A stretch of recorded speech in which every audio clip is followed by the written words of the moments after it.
Il n'est plus nécessaire désormais de sortir de chez soi. Ce n'est plus la peine de vous rendre au spectacle. C'est le spectacle qui se rend à domicile.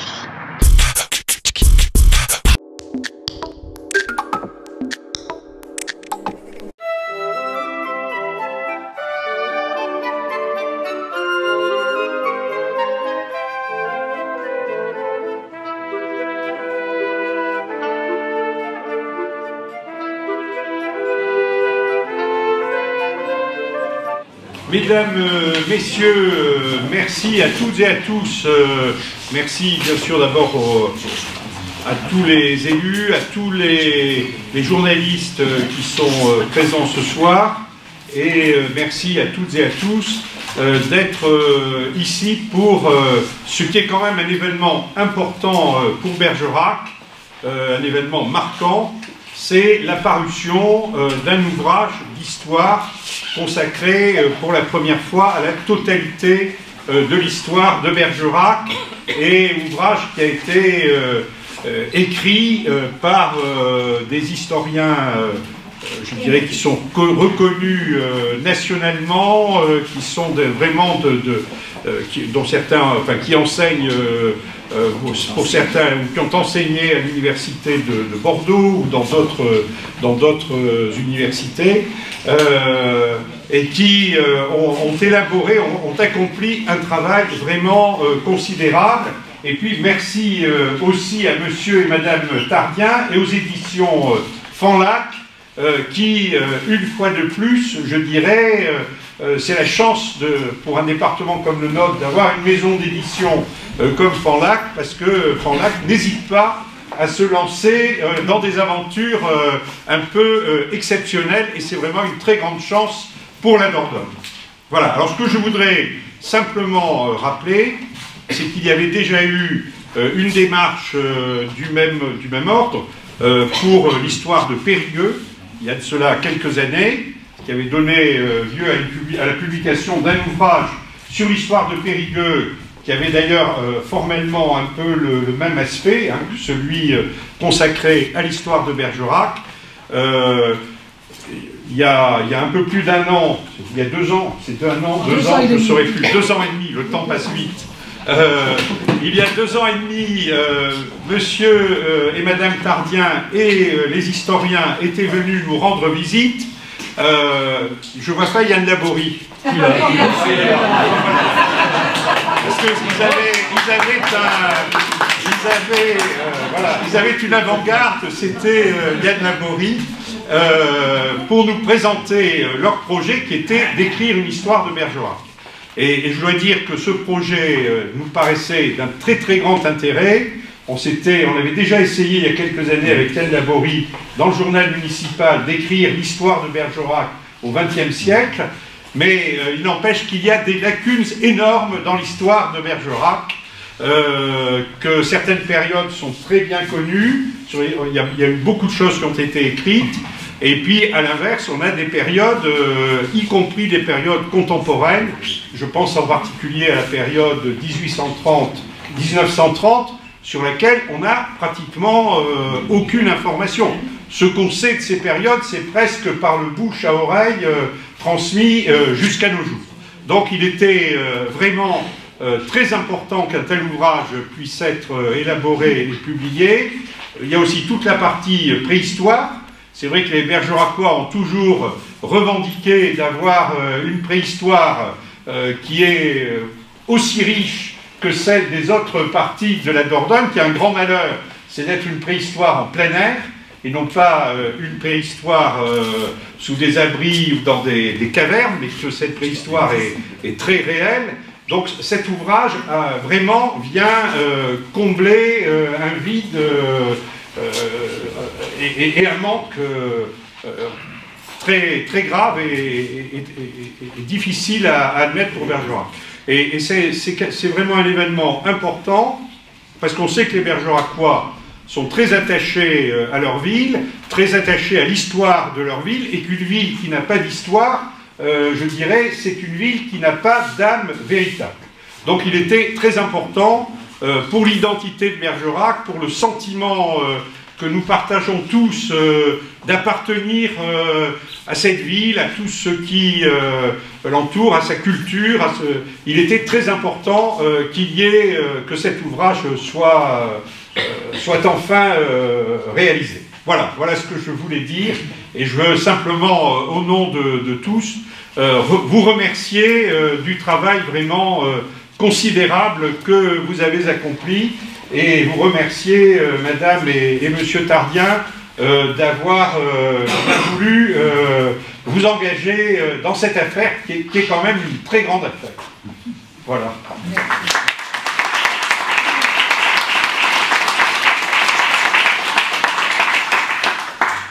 Je voulais d'abord vous dire que nous sommes très heureux d'avoir pu réaliser cet ouvrage. C'est vrai que c'était un peu un défi. Nous en sommes très heureux, et nous tenons d'abord à remercier Monsieur le maire, puisque, comme vous l'avez très justement rappelé, dès le printemps 2015, quand nous sommes venus vous soumettre ce projet, vous nous avez assuré du soutien de la mairie, ce qui est une étape importante pour nous. Et ensuite, Michel Combet, qui était venu nous présenter le projet, a réuni une équipe d'historiens, dont beaucoup d'ailleurs avaient déjà travaillé avec nous pour l'histoire du Périgord et pour l'histoire de Périgueux. Je signale entre autres que ces deux ouvrages sont complètement épuisés, ce qui montre qu'il y a quand même un intérêt certain pour l'histoire de certains types d'ouvrages. Et ces historiens, j'allais dire chevronnés, je ne sais pas si on peut employer cette expression, ont eu à cœur de mettre en avant les derniers états de la recherche et pour les mettre à la main du public, et d'un public, disons, le plus large possible. Donc ça, c'était une étape très importante. Il ne faut pas oublier non plus qu'ensuite, il y a l'autre étape dans la fabrication d'un livre.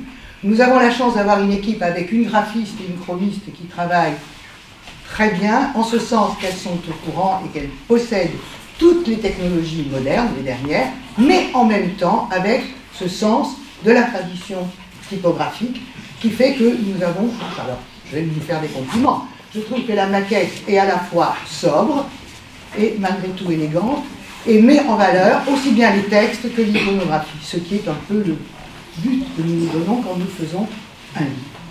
Ça, c'est pour, disons, le travail un peu souterrain, si vous voulez.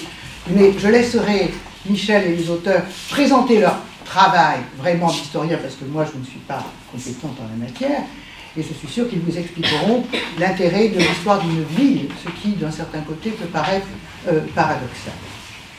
Je voudrais aussi dire, ce qui est un peu une plaisanterie, mais quand même, que depuis 1943, la création de la maison d'édition, c'est l'ouvrage le plus lourd.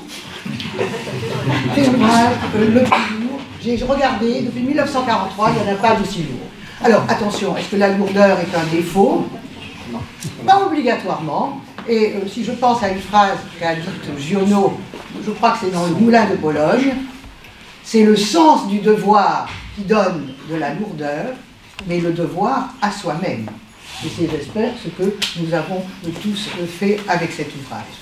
Et puis en dernier point, eh bien, il y aura une rencontre, une présentation de l'ouvrage au public à la librairie La Colline au livre le 30 novembre, le jeudi. Voilà. Et je vous remercie encore.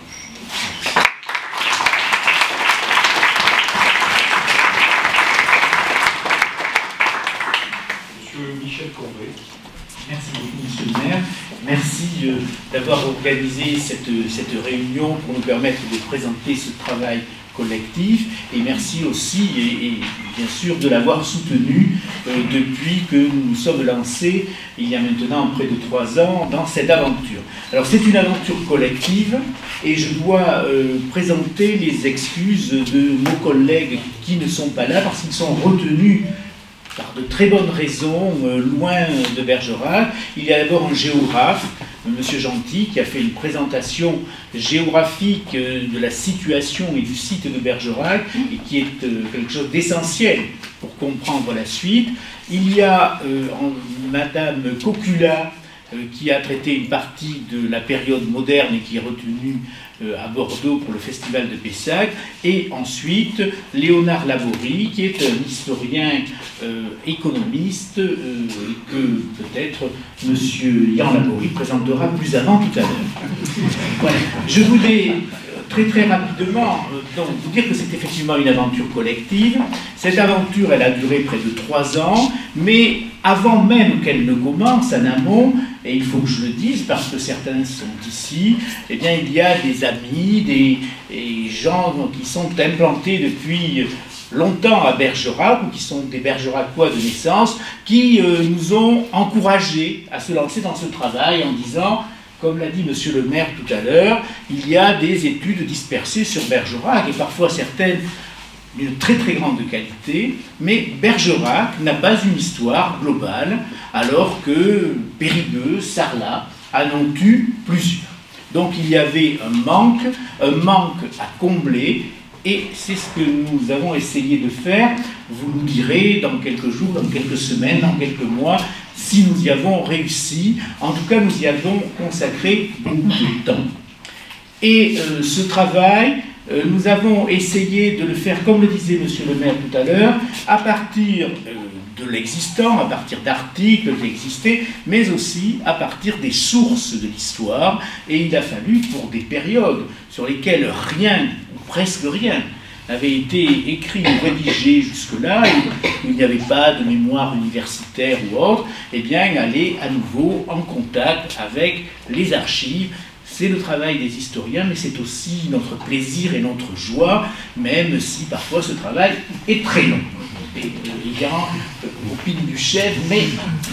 Alors donc, ce travail, et puis je vais leur laisser la parole pour qu'ils vous disent un peu comment ils ont traité les périodes qui sont les leurs.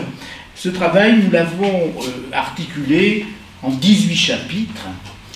18 chapitres qui sont articulés finalement en 4 grandes parties.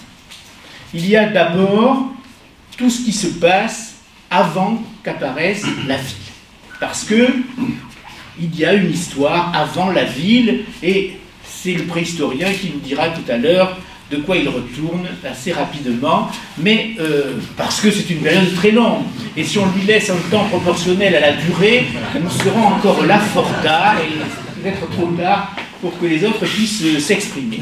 Donc, la ville est née, elle est née tardivement, on pourrait dire, essentiellement au Moyen-Âge, et monsieur Jean-Claude Ignace et monsieur Laborie ont consacré plusieurs chapitres à la naissance, et au développement de cette ville, ce qui est une aventure extraordinaire. Comment naît, comment se développe un fait urbain au milieu d'une riche vallée, et comment elle tire profit de cette riche vallée pour se développer, alors même que d'autres villes concurrentes dans la région ont accaparé, on pourrait dire, les lieux du pouvoir politique. Je veux parler de Périgueux et de Sarlat.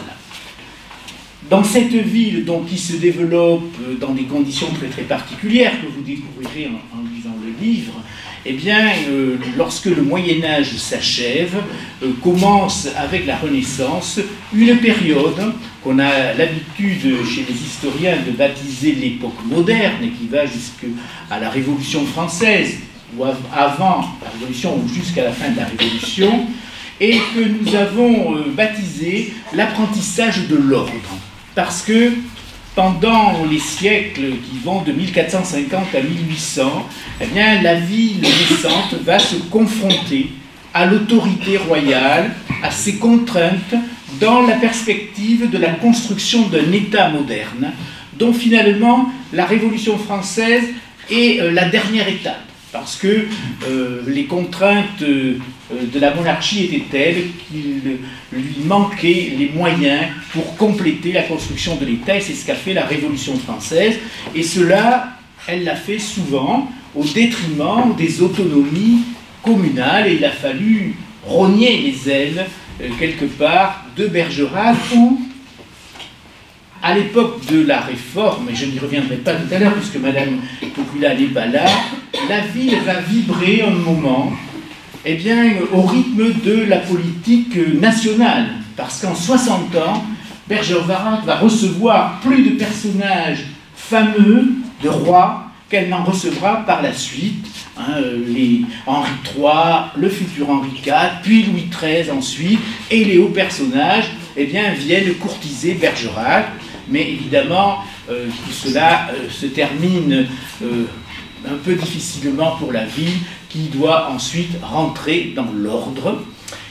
Lorsque la Révolution se termine, on rentre dans la 4e et dernière période, qui commence donc en 1800 et n'est toujours pas terminée, mais c'est la période contemporaine et qui nous met directement en prise avec l'actualité.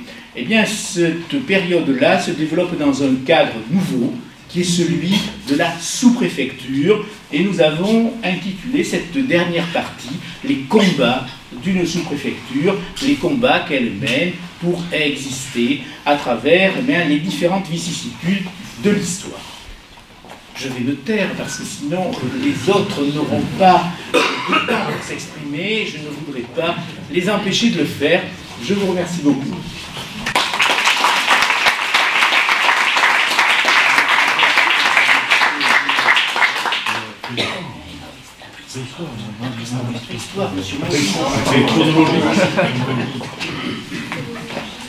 Bonsoir à tous.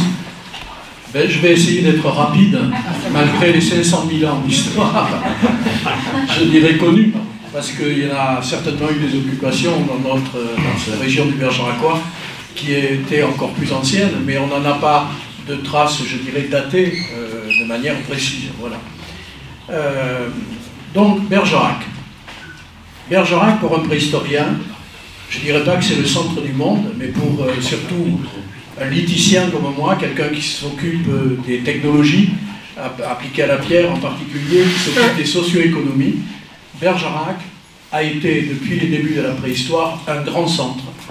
Je dirais presque, j'ose le mot, la Roure de la préhistoire, c'est-à-dire vraiment un lieu où il y avait une ressource très importante pour les hommes de cette période-là, c'est-à-dire le silex, ces pierres qui d'ailleurs, dans le livre, je ne vous en parle pas maintenant parce que voilà, il faut que vous le lisiez, où on explique justement l'intérêt de cette pierre-là, très souvent qu'on banalise en disant les casseurs de cailloux, etc. C'est beaucoup plus riche et complexe que cela, l'exploitation de cette matière-là, et elle a répondu, je dirais, aux besoins, non seulement des Bergeracois, pendant toutes ces périodes-là, mais aux besoins de toute une région, puisqu'on a retrouvé traces du silex pour des périodes relativement anciennes, jusqu'au Pays Basque, si vous voulez, pour parler rapidement, jusqu'à la zone de Poitiers. Vous voyez, donc tout ce qui est la Nouvelle-Aquitaine aujourd'hui a été irrigué. Ben oui, et en gros c'est ça. Toute la Nouvelle-Aquitaine a été irriguée par la matière première du Bergeracois, puisqu'on a la chance que le silex se conserve très bien, et qu'en plus c'est une matière qui renferme à l'intérieur d'elle-même des fossiles, puis ça se forme dans les fonds marins, des petits fossiles, des microfossiles, qui permettent de savoir où est la ressource. Et on a une traçabilité donc de cette matière-là qui a diffusé dans toute l'Aquitaine, et surtout, bien sûr, vous vous en doutez, à des moments très importants, c'est-à-dire au moment du paléolithique, ce qu'on appelle paléolithique supérieur, de l'homme de Cro-Magnon, c'est-à-dire là on revient vers 35 000 ans, 40 000 ans, et là, il y a une diffusion encore plus large et encore plus distante que celle qu'on a pu voir dès le départ. Voilà, alors ça c'était parce que c'était un élément important. Mais il y a un autre élément très important à Bergerac, c'est que si vous observez la géographie, je ne suis pas géographe, mais on est obligé d'en rendre compte, il se trouve que Bergerac se trouve à la limite de l'accessibilité des plateaux du Périgord, d'accord, où on trouve des habitats protégés, là, avec des grottes, des abris, etc., mais aussi où le monde animal, selon la saisonnalité, l'hiver va vers les plaines littorales. Il faut savoir que la régression marine, à ce moment-là, peut atteindre jusqu'à 100 mètres, donc les plaines littorales sont beaucoup plus importantes qu'aujourd'hui, et il y a un va-et-vient, donc saisonnier, du monde animal, entre les plateaux, le confin du Massif central, et puis les plaines littorales, en fonction des saisons, pour trouver leur nourriture. Et Bergerac se trouve à une entrée importante. C'est une grande vallée jusqu'à Bergerac, mais vous connaissez les droitures de la Linde. Et Bergerac se trouve au moment où la vallée s'élargit, s'ouvre sur les plaines littorales. Donc ça a été une zone de passage très importante, se trouve aussi à la confluence du Coteau. Et je pense d'ailleurs que, vu le goulet d'étranglement de la Linde, la vallée du Coteau, entre autres, a été certainement extrêmement utilisée, à la fois par les animaux et les hommes, pour faire ces moments-là. C'était des chasseurs-cueilleurs, ils se déplaçaient et ils venaient à des périodes données. Et d'ailleurs, on le voit, puisqu'on a des occupations, qui sont des occupations relativement temporaires dans le Bergeracois, où ils venaient s'approvisionner, et en même temps s'approvisionner dans tous les sens du terme, certainement, avant de regagner leur habitat principal, je dirais, dans toute la périphérie aquitaine. Voilà. Donc, vous voyez, en quelques mots, l'important, je ne vais pas m'attarder parce que vous lirez, comme ça vous permettra de... Mais, autre chose que je voudrais dire, il y a un moment important qui a été la période tardive du néolithique, où là, il y a eu un besoin de silex pour fabriquer les haches et tout ça, on commençait à déforester, à cultiver, il y avait des herminettes, etc. Et le Bergeracois s'est organisé comme une véritable zone industrielle. On a des amas de taille extrêmement importants aux environs de Bergerac qui montrent cette exploitation, et même le silex était exporté pour être même poli ailleurs, du côté de la forêt de campagne par exemple. On a des exemples de lieux où il y avait des grands polissoirs, il y en a du côté de Belvès, etc. Tout ça pour dire qu'il y a eu une activité très intensive dans le Bergeracois à cette période du néolithique. Preuve en est, on a un des seuls grands villages de la fin du néolithique à Bergerac qui s'appelle le village des Vors, qui se trouve juste en ville, pratiquement. Et c'est un des grands exemples que l'on ait d'un village avec des dizaines de maisons, de grandes maisons, avec une installation très importante de gens qui étaient à la fois des paysans, mais aussi des ouvriers, c'est-à-dire qui travaillaient pour fabriquer des haches et des herminettes. Voilà. Et il y a eu, et je termine avec ça, parce qu'il y a eu un problème économique à la fin du Néo, et vous allez voir pourquoi. Hein, c'est une espèce de régression, là. Pourquoi? Parce que le cuivre et l'étain, il n'y en a pas dans la région. Donc à ce moment-là, on va arrêter pratiquement toute l'exploitation du siècle, qui va perdurer un peu quand même, un peu tardivement ici, mais on va l'arrêter parce qu'on va être obligé d'importer tous ces matériaux-là. Et ce n'est qu'à l'âge du fer, où là le Périgord, les plateaux du Périgord sont très riches en fer, où l'activité, je dirais, artisanale, un peu industrielle, entre guillemets, a redémarré dans le Bergeracois. Voilà, et là on arrive après dans le monde romain et ça ne me regarde plus.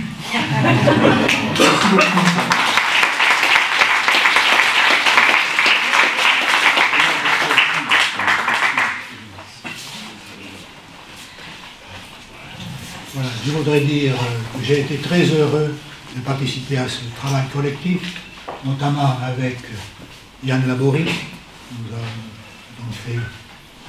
Nous sommes rencontrés très souvent. Voilà. Et il expliquera mieux que moi donc, ce qu'a été notre objectif et ce que nous avons essayé de faire concernant donc, le Moyen-Âge.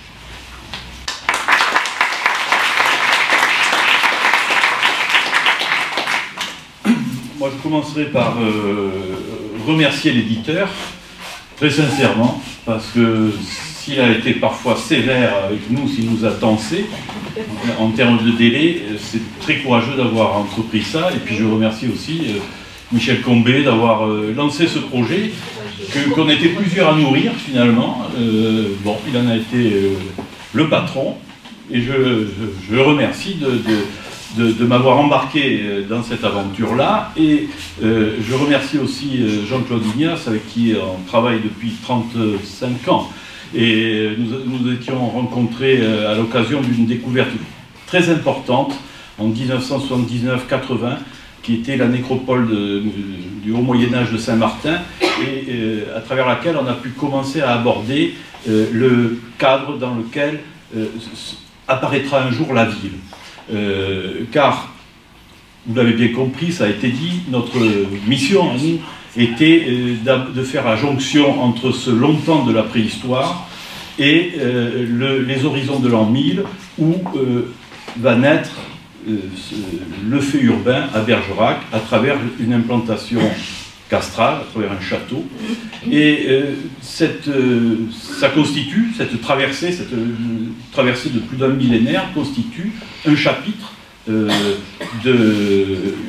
chapitre entier de notre partie. Et là, dans ce chapitre, on ne va pas raconter le livre, mais il faut être conscient que des cadres territoriaux, des habitudes, des orientations ont été donnés, légués par l'occupation humaine durant l'Antiquité puis le Haut Moyen-Âge, orientation ici qui a tourné le terroir vers la rivière, qui a articulé le terroir autour de la rivière, et certainement aussi on peut sentir les prémices, je vous parle, j'avance à l'âge, mais les prémices de bien-être de la vigne sur les coteaux de cette région. Et c'est dans ce contexte d'un terroir tourné vers la rivière, sur le plan agricole riche, bien cultivé depuis l'Antiquité, que va se développer la ville. Et là, nous avons essayé tout simplement de démonter, en faisant la synthèse d'un ensemble de données, j'allais dire, c'est pas disparate, mais d'origine différente, les sources que peuvent donner les couches archéologiques, aussi bien que les sources scripturaires, les vieilles chartes qui sont conservées dans les archives municipales et aussi dans des archives de régions plus lointaines. Il y en a jusque dans la Tour de Londres. Et tout le monde sait que cette agglomération qui s'est développée aura cette relation particulière avec le monde anglo-gascon. Donc, cette ville, on a essayé de montrer comment elle s'est fabriquée, quel a été l'élément générateur, le château, les gens qui le tiennent, puis les pouvoirs qui s'y installent, qui se relaient à l'intérieur de cet endroit fort, qui est à la fois une fortification, une résidence, un centre de pouvoir, qui encadre de plus en plus les hommes qui l'entourent, qui structure le terroir, et progressivement qui fait naître un bourg, et comment ce bourg va progressivement grossir, grandir, comment à l'élément générateur se sont ajoutés des facteurs de croissance. Facteurs de croissance que l'on trouve dans la capacité du pouvoir des possesseurs du château de Bergerac, mais aussi parfois dans une conjoncture, dans la conjoncture géopolitique beaucoup plus large. On revient quasiment au cadre de la Grande Aquitaine avec, vous en doutez, les Plantagenets. Et puis, on aborde enfin le moment décisif où ce gros bourg va basculer, va plutôt accéder à un stade urbain à la fois physique, par sa taille, son importance, le nombre des hommes qu'il regroupe, et aussi politique, avec la naissance de la commune en 1254.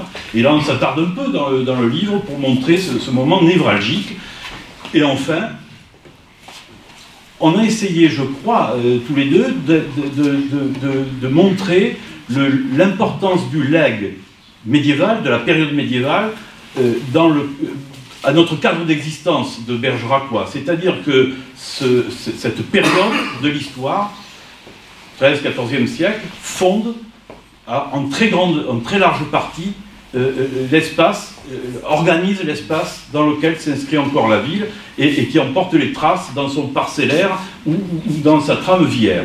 Et puis enfin, le Moyen-Âge avançant et se terminant par une grande période très particulière que tout le monde connaît pour avoir été celle de la guerre de 100 ans, période de crise, de difficulté, mais aussi où se forge, dans la difficulté parfois, l'identité d'une ville et, j'allais dire, presque son âme, sa manière d'être, en se trouvant en frontière entre deux puissances, celle des rois de France et celle des rois ducs d'Aquitaine, des rois anglais ducs d'Aquitaine. Et cette ville en frontière, elle est emmenée à avoir à déterminer sa politique. Et elle se distingue à partir de cette date de pas sa concurrente, mais sa voisine, Périgueux, qui aura une toute autre histoire. Elle est tournée vers l'Atlantique et le grand commerce, Périgueux est enclavé, Périgueux est siège de pouvoir, ce que ne deviendra jamais Bergerac, qui, au moins au Moyen-Âge, n'aura pas d'évêque, de comte, voilà. Donc on insiste sur ces points-là parce que d'eux découle ce que pour beaucoup d'entre nous, nous découle le paysage que beaucoup d'entre nous croisent tous les matins à travers la structure de la ville et peut-être aussi dans son comportement qui est encore une ville qui est à la volonté de souvent exister d'elle-même et par elle-même et par les fruits de son terroir. Et je termine là-dessus, le vin, la rivière, l'un ayant permis le transport de l'autre, ont été les mamelles de l'économie locale. Voilà, alors la période moderne, je ne sais pas qui va l'aborder peut-être. De toute manière, en l'absence d'Anne-Marie Populaire, bon, je vais dire un mot mais très très rapide. Ce que je voudrais dire avant, parce que Yann est très modeste et ne l'a pas dit, c'est que dans la partie médiévale qu'il a traitée, mais aussi pour toutes les autres parties, il nous a fait profiter de ses talents de cartographe. Et souvent, les ouvrages d'historiens pêchent par la mauvaise qualité des cartes qui sont proposées. Mais ce n'est pas le cas. Grâce à Yann Laborie et à ses talents, ce livre propose une cartographie précise pour chaque période qui permet de voir l'évolution de l'occupation du site et la manière dont sont orientés eh bien, les différents lieux de pouvoir de la ville. Bien. Pour ce qui est donc de l'époque moderne, je vais aller très très vite parce que j'ai déjà pris la parole et puis que je la reprendrai peut-être tout à fait à la fin pour dire juste un mot, dont ça fait beaucoup. En raison des liens que Bergerac avait avec la famille d'Albret et avec le développement du protestantisme, la ville va connaître pendant une soixantaine d'années eh bien, un destin national et Bergerac va à ce moment-là vibrer au rythme de l'histoire nationale. C'est le temps des guerres de religion et un certain nombre des événements nationaux se déroulent ici, en présence notamment de Henri III et de Henri Plantagenet, de Henri de Navarre, oui, pardon, futur donc Henri IV. Henri Plantagenet, Henri III est venu à Bergerac aussi. Lui aussi. Entre autres grands personnages, on pourrait aussi évoquer Saint-Bernard, ce qu'ont fait nos amis médiévistes. Bon, mais on ne va pas entraînerait trop loin si on réécrit ce soir l'histoire de Bergerac, ce sera un peu. Bien. En tout cas, lorsque la période des guerres de religion se termine et lorsque la normalisation est en place, eh bien Bergerac va en quelque sorte souffrir de la reprise en main par le pouvoir royal qui va détruire un certain nombre de citadelles qui avaient été organisées par Henri IV, qui va ensuite faire plier le pouvoir local et qui va bientôt, avec la révocation de l'édit de Nantes, reprendre en main aussi la pensée religieuse de ses habitants, provoquant eh bien, une émigration protestante, mais qui n'a sans doute pas été très très importante, en tout cas un reflux des protestants vers d'autres régions ou d'autres zones très proches, leurs campagnes, où souvent ils possédaient de très belles demeures et où ils vont se faire discrets pendant quelques dizaines d'années avant que le vent souffle à nouveau. À ce moment-là, et c'est une mutation très très importante au XVIIIe siècle, le pouvoir royal va devoir inventer de nouvelles élites politiques pour remplacer les protestants qu'elle a exclus. Et ces élites politiques, eh bien, ce sont forcément des catholiques que l'on va trouver dans les petits bourgs voisins et qui vont, pendant un siècle, jusqu'à la Révolution française, exercer le pouvoir. Ce sont des hommes nouveaux. De nouvelles familles vont émerger et parmi celles-ci, eh bien, une famille va donner un nombre important de maires, de juges, de représentants du roi et de représentants de l'intendant, la personne du subdélégué. C'est la famille Gontier de Biran, dont le plus célèbre rejeton, si j'ose dire, se trouve être le philosophe Mène de Biran, qui lui-même va d'ailleurs prolonger le rôle politique de ancêtres, puisque une fois la Révolution terminée, je ne vais pas parler de la Révolution ce soir parce que ça serait encore un sujet trop long, lorsque on revient à une situation plus apaisée, plus normale, ce sont à nouveau les fils, petits-fils de ceux qui avaient en main la ville au XVIIIe siècle, les catholiques, mais aussi au XVIIe siècle, les protestants, qui vont reprendre en main la ville, et ce sont les mêmes dynasties bourgeoises, essentiellement, qui vont piloter la ville jusqu'à ce que la République s'installe d'une manière définitive après 1870. Mais jusque-là, on retrouve en gros les mêmes acteurs. Et parmi ces acteurs, donc, le philosophe Mendelbrand, qui est pourtant un homme de réflexion, un homme de cabinet qui passe beaucoup de temps à réfléchir, à s'épancher sur la manière dont il perçoit le monde, et bien il va jouer aussi un rôle politique important, puisqu'il va être sous-préfet de Bergerac, et que son action en tant que sous-préfet a été très très importante, puisqu'il a appuyé des projets qui, à ce moment-là, vont transformer la ville d'une manière radicale, car cette ville en particulier souffre depuis 1783 de l'absence de pont qui a été emporté par une crue terrible, et il faudra que les politiques locaux se battent pour obtenir, et cela n'est pas forcément facile, les moyens de reconstruire un pont, et ce n'est qu'en 1825-26 que le pont est à nouveau en service. Et Mendelbrand ne le verra pas puisqu'il est mort quelques années auparavant, mais il a œuvré dans ce sens-là. Bon, l'histoire de la ville offre encore beaucoup d'éléments importants, mais je vais m'arrêter là pour passer la parole à Bernard Lachaise qui va nous retracer rapidement la période qui va de 1848 jusqu'à aujourd'hui. Merci Michel. Alors je voudrais aussi, parce que lui aussi est trop modeste, saluer le travail qu'a accompli Michel Combet, qui a été le porteur de ce projet, qui nous a dirigé avec beaucoup de tact, de diplomatie, de patience, et c'était un travail, c'est toujours un travail très difficile, un travail collectif. Alors effectivement, pour la période la plus récente, le milieu du 19e siècle jusqu'à nos jours, nous sommes deux. Donc un des auteurs n'est pas là, ça a été dit, Léonard Laborie. Alors vous connaissez Yann, maintenant vous aurez le plaisir, si vous ne le connaissez pas, de lire Léonard. Alors c'était un plaisir de l'associer à cette entreprise, parce que c'était un de nos étudiants à l'université de Bordeaux-Montaigne avant de partir à Paris, et où il fait une très belle carrière d'agrégé, docteur, et c'est vraiment un historien remarquable. Et c'est lui qui a traité dans la partie donc contemporaine les aménagements de la ville, tous les aspects urbanistiques, économiques, sociaux.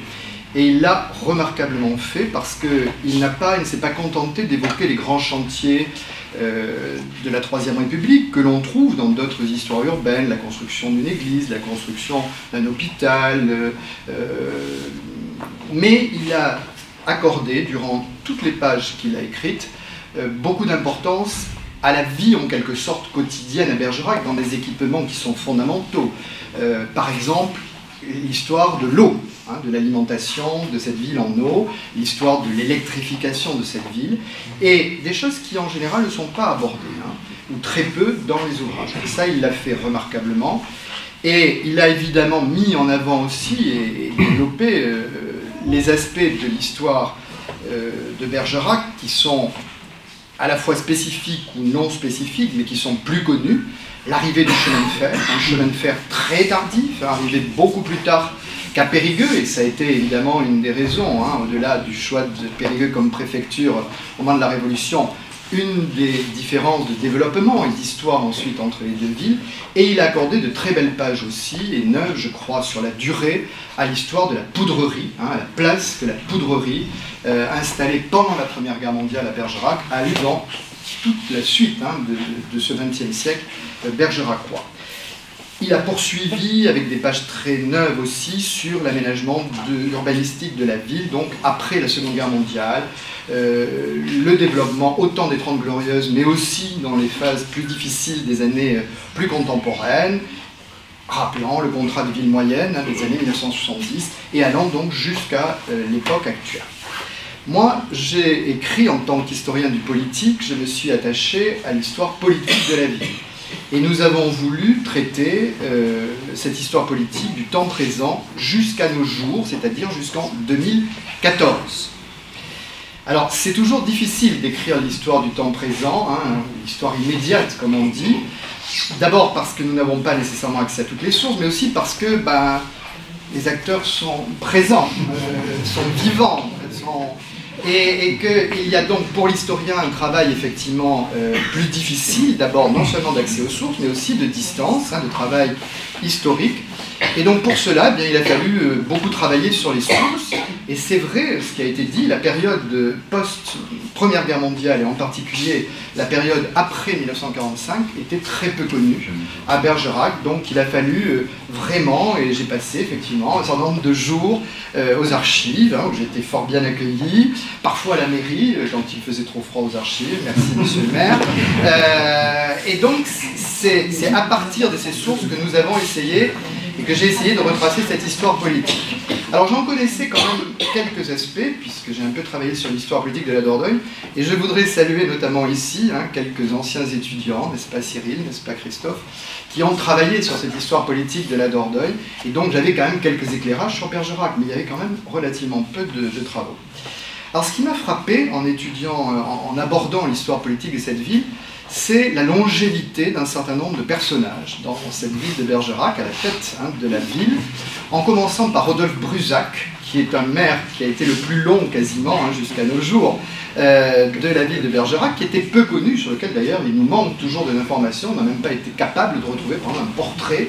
Donc si vous retrouvez une photographie de Rodolphe Brusac, eh bien nous sommes preneurs.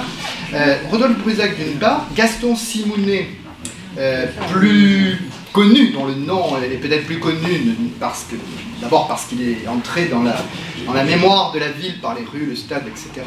Gaston Simounet pour la période de l'entre-deux-guerres, et ensuite, évidemment, après la guerre, les années Michel Manet et les années Daniel Garry. Alors il y a, entre tous ces maires, finalement, et avec des appartenances politiques, des étiquettes politiques au départ différentes parfois, des points communs finalement que je ne soupçonnais pas et que peut-être vous allez découvrir, c'est-à-dire qu'il y a de la part des Bergeracois, je crois, un attachement à ces personnalités, ces fortes personnalités, qui explique qu'ils aient pu être élus, réélus parfois avec des interruptions. Rodolphe Brusac, c'est un mandat chaotique. Il est resté très longtemps maire, mais avec de nombreuses interruptions. Mais que ces maires aient pu rester finalement longtemps en place parfois, garder la confiance de leurs électeurs, malgré des évolutions politiques, malgré des recentrages en général. Et effectivement, ça a été le cas pour Rodolphe Brusac, un républicain, un des premiers maires républicains de la ville, mais qui, à la fin du siècle et au début du XXe siècle, alors parlons pas après la Première Guerre mondiale, apparaît aux yeux des Bergeracois finalement comme presque un réactionnaire. Enfin, il a évolué, le républicanisme modéré au fur et à mesure le déporte vers la droite. Gaston Simounet, n'en parlons pas. Figure socialiste, premier député socialiste, mais maire socialiste de Bergerac en 1925, qui évolue vers le néo-socialisme, qui est traité par ses adversaires au milieu des années 30 de fasciste, mais qui quand même fait partie de ceux qui, en 1936, soutiennent le Front populaire, et qui, avec le recul, apparaît comme un grand maire qui a marqué l'histoire de la ville, et notamment par tout ce qu'il a fait pour l'aménagement de la ville. Et je m'abstiendrai de parler en sa présence du parcours politique de Daniel Garry, mais vous pouvez mesurer aussi comment les ressemblances qu'il peut y avoir entre les parcours de ces grands-mères de Bergerac. Alors, c'est difficile d'écrire, je le disais, l'histoire très contemporaine, l'histoire immédiate, d'autant plus que c'est celle qu'a priori, si vous êtes bergeracois, ou les lecteurs bergeracois, c'est ce que vous connaissez le mieux, ou croyez le mieux connaître. Donc vous allez évidemment avoir le sentiment, et j'espère que ce sera le plus conforme à l'impression et au souvenir ou à l'image que vous avez de la ville jusqu'à l'époque actuelle, mais c'était en tout cas notre objectif. Il fallait être le plus fidèle possible à ce qu'a été l'histoire de cette ville, avec une distance effectivement qui est normale, puisque nous avons essayé de faire un travail scientifique, à vous maintenant d'apprécier.